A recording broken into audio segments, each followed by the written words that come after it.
ஓம் நமச்சிவாய. எல்லாருக்கும் வணக்கம். நேற்றைய பகுதியில் நம்ம சதி நாராயணியாக நடத்துறதுக்கான மலர்களை எடுத்துகிட்டு வர்றதுக்கு காட்டுக்குள்ளே போக தன் அப்பாட்ட அனுமதி கேட்டுருந்தாங்க.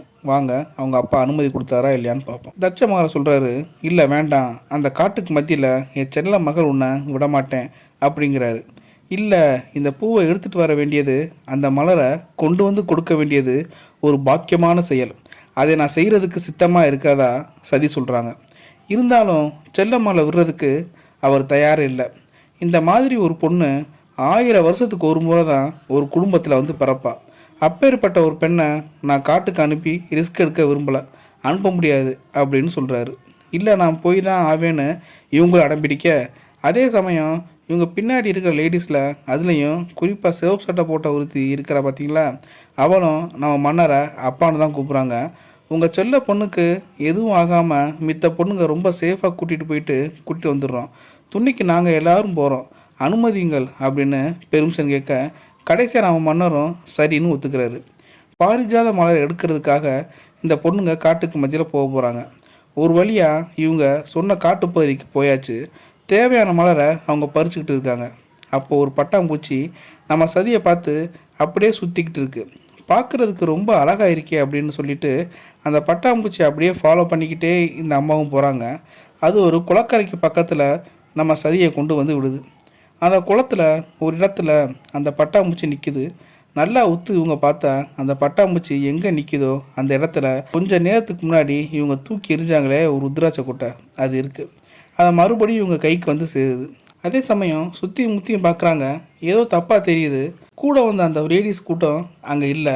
பட்டாம்பூச்சியை ஃபாலோ பண்ணிகிட்டே வந்ததில் கொஞ்சம் வழி மாதிரி இந்த பக்கம் வந்துட்டாங்க. இந்த பக்கம் வந்து பார்த்தா மலை உச்சியில் ஒரு பிரம்மாண்டமான லிங்கம் மாதிரி ஒரு அமைப்பு. அதோட அழகை பார்த்து இவங்க அப்படியே வியக்கிறாங்க. அப்படியே மெய்மறந்து போய் அந்த காட்சியை பார்த்துக்கிட்டே இருக்காங்க.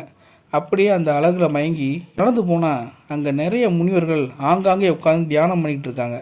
சதியை பார்த்தோன்னே எல்லாரும் வணக்க வைக்கிறாங்க. ஆனால் அங்கே இருக்கிற முனிவர்கள் பார்க்குறதுக்கு ரொம்ப விகாரம் இருக்கிறத பார்த்து சதி கொஞ்சம் பயப்படுறாங்க. ஒருத்தர் மட்டும்தான் கொஞ்சம் சார்ந்த ரூபமாக தெரிகிறாரு. யாரும்மா நீங்கள் இந்த பக்கம் வந்துருக்கீங்கன்னு அந்த முனிவர் கேட்குறாரு. அதுக்கு வழி தவறி இங்கே வந்துட்டேன்னு நம்ம சதி சொல்லும்போது, அந்த பக்கம் தியானம் பண்ணிக்கிட்டு இருந்த இன்னொரு முனிவர், எல்லாம் அல்ல விதிப்படி தான் நடக்குது, எல்லாம் வர வேண்டிய இடத்துக்கு தான் தாயே நீ வந்திருக்க அப்படின்னு சொல்கிறாரு. முகத்தான் காமிச்சிட்டு இருக்காங்க, முகத்தை காமிக்கலை. இப்போ தான் என் மனுஷன் தெரியும் பார்க்குறாரு. அங்கே அந்த பெரிய மனுஷன், இந்த மாதிரி உடம்பு முழுக்க சாம்பலை பூசிக்கிட்டு இருக்கக்கூடிய எங்களை மாதிரி ஆட்களை நீங்கள் பார்த்துருக்க மாட்டீங்க தானே அப்படின்னு விசாரிக்கிறாரு. சதியும் ஆமாங்கன்னு சொல்கிறாங்க. செத்தா எல்லா பேரும் சாம்பலை தானே போக போகிறாங்க, அதுதானே இயற்கை. அதை ஏற்றுக்கிட்டு தான் இந்த மனித இனமே வாழ்ந்துக்கிட்டு இருக்கு. அதை எடுத்து சொல்கிற வகையில் தான் நாங்கள் சாம்பலை உடம்பு முழுக்க பூசிக்கிட்டு இருக்கிறோம். இந்த மாதிரி சாம்பலாக போக போகிறீங்கடா, கொஞ்சம் அடக்கி நடந்துக்குங்கடா அப்படின்னு எல்லோரும் புரிய வைக்கிற மாதிரி நாங்களும் உடல் முழுக்க பூசிக்கிட்டு இருக்கோம் அப்படின்னு விளக்கம் சொல்கிறாரு அந்த பெரிய மனுஷன். அது மட்டும் இல்லை, எங்கள் எல்லாத்துக்கிட்டையும் ருத்ராஜ குட்டையால் செய்யப்பட்ட இந்த மாலையும் இருக்குது. இது ருத்ராஜ விதையினால் செய்யப்பட்ட மாலை. ஒரு கால் இந்த மாலையை அருந்து விழுந்தாலோ இல்லை எங்காவது தெரியாமல் மொத்தமாக போய் விழுந்தால் கூட விழுந்த இடத்துல இருந்து மரம் மலர்ந்து நிற்குமே தவிர வீணே போகாது. இந்த விதைகளில் ஆன்மாவிற்கு இணை, நாம் வாழ்வதற்கு துணை, இதை எல்லாத்தையும் வெளியே மக்களுக்கு எடுத்து சொல்லத்தான் இந்த மாதிரி ஒரு ரூபத்தில் நாங்கள் சுற்றிக்கிட்டு இருக்கோம் அப்படின்னு அந்த பெரிய மனுஷன் சொல்கிறார். இப்படி திடீருமே எங்களுக்கு சிவதொண்டன்னு பேர் அப்படின்னு சொல்கிறாரு அந்த பெரிய மனுஷன். அதை கேட்டதும் சரி கொஞ்சம் ஷாக் ஆகுறாங்க.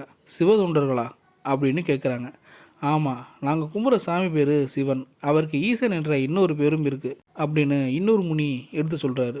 கடவுளில் ஒருவரான அவரை ஏற்றுக்க தான் உங்கள் அப்பா தட்ச மன்னர் கொஞ்சம் கூட இறங்கி வர மாட்டேங்கிறாரு.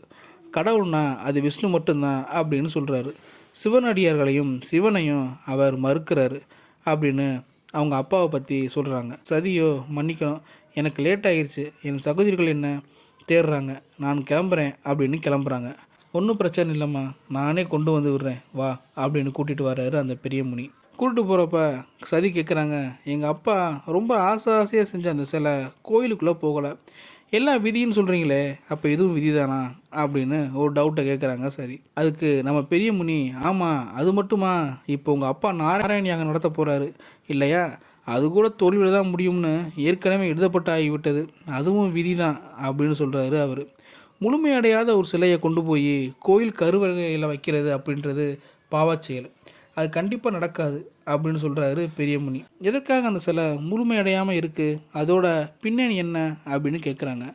இவர் சொல்கிறேன் தாயி அப்படின்னு கூட்டிகிட்டு போகிறாரு. அங்கே இருந்து ஒரு சின்ன மலையோட உச்சிக்கு போகிறாங்க. லிங்கம் மாதிரி இருக்க அந்த இடத்துக்கு கூட்டிகிட்டு வராங்க. அதெல்லாம் அவங்க சுற்றியும் முற்றியும் பார்த்துட்டு அப்படியே உள்ளே போகிறாங்க. முனியும் உள்ளே போங்க, உங்கள் கேள்விக்கான விட உள்ளே தான் இருக்குது அப்படின்னு சொல்கிறாரு. பார்க்குறதுக்கு ஒரு குகை மாதிரி இருக்குது, அதுக்குள்ளே போகிறாங்க. லிங்கத்து பக்கத்தில் போகிறாங்க. அப்படியே அந்த லிங்கத்து மேலே தன் கையை வைக்கிறாங்க. கையை வச்சதும் விஷ்ணுவோட சிலையும், அந்த விஷ்ணுவோட சிலை கீழே ஒரு இடம் முழுமையடையாமல் இருக்கு இல்லையா, அந்த இடமும் உங்களுக்கு நல்லா தெரியுது. அந்த இடத்துல ஆக்சுவலாக ஒரு சிவலிங்கத்தை வச்சா தான் அந்த விஷ்ணு சிலை முழுமையடையும் அப்படின்றத அவங்க தெரிஞ்சுக்கிறாங்க. இதெல்லாம் இங்கே வந்ததுக்கப்புறம் தான் சதிக்கு தெரிய வருது. இவங்க அப்பாவுக்கு தான் சிவனை கண்டாலே பிடிக்காது இல்லையா, அதனால தான் சிவனோட சிலையை அங்கே செய்யக்கூடாதுன்னு சொல்லிட்டாரு போல். இப்போ தான் புரியுது, அந்த சிற்பி கூட கேட்கும்போது எதுவுமே சொல்ல முடியாமல் தயங்கினதுக்கு இதுதான் காரணம்னு இப்போ தான் தெரியுது. ஸோ சிற்பியை குறை சொல்லி குத்தம் இல்லை. இந்த உலகத்தில் ஆக்கின பிரம்மா, இந்த உலகத்தையே காக்கக்கூடிய விஷ்ணு, அவங்க எவ்வளோ முக்கியமோ அதே அளவு அழிக்கிற தொழிலை முழு நேர தொழிலாக செஞ்சுக்கிட்டு இருக்கிற அந்த சிவனும் முக்கியம் இல்லையா. ஆக்கல், காத்தல், அழித்தல், இந்த மூன்றும் முக்கியம் இல்லையா. இந்த மூணில் ஒன்று இல்லைன்னு சொன்னால் கூட இந்த உலகமே சம்பிச்சு போயிடாரா அப்படின்னு கேட்குறாரு அந்த பெரியமுனி. போகிற வழியில் ஒரு 3-4 லேடிஸ் வராங்க. இவங்க யாருன்னா, இங்கே இருக்க ரிஷி இருக்காங்களே அவங்களோட மனைவிமார்கள். அவங்க தங்களை அறிமுகப்படுத்திக்கிறாங்க. அவங்களும் ஆடம்பரம் இல்லாமல் எளிமையான வாழ்க்கையை வாழ்கிறாங்க. வந்தவங்க எந்த மலரை எடுக்க ரொம்ப கஷ்டம்னு பேசிகிட்டு இருந்தாங்களோ, நாராயணி யாகத்துக்கு தேவை என்ன, பாரிஜாத மலர், அந்த மலர்களை ரொம்ப அசால்ட்டாக கொண்டு வந்து இந்தாங்க வச்சுக்கோங்க அப்படின்னு சதிக்கிட்ட கொடுக்குறாங்க. கேட்காமலே கொடுக்குறீங்களே, நீங்கள் ரொம்ப நல்லா இருக்கணும் அப்படின்னு சதி கூட வளர்த்துறாங்க. நன்றின்னு சொல்லிட்டு அங்கேருந்து அவங்க கிளம்புறாங்க.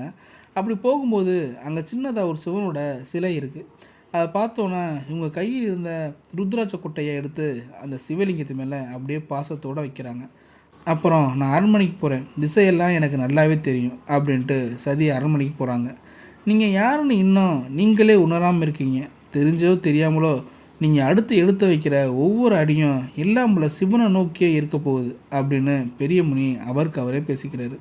இந்த பக்கம் அரண்மனையில் ரிஷிகள் கேட்ட மாதிரியே எல்லா மலர்களையும், குறிப்பாக பாரிஜாத மலரையும் கொண்டு வராங்க. சரி, அப்பாவுக்கு ரொம்ப சந்தோஷம். அம்மா மலரை வாங்கிட்டு பொண்ணை வளர்த்துறாங்க. அடுத்து யாக வேலைகள் நடக்க ஆரம்பிக்குது. எங்கடா அந்த சிற்பி அப்படின்ட்டு சதி தேடிக்கிட்டே இருக்காங்க.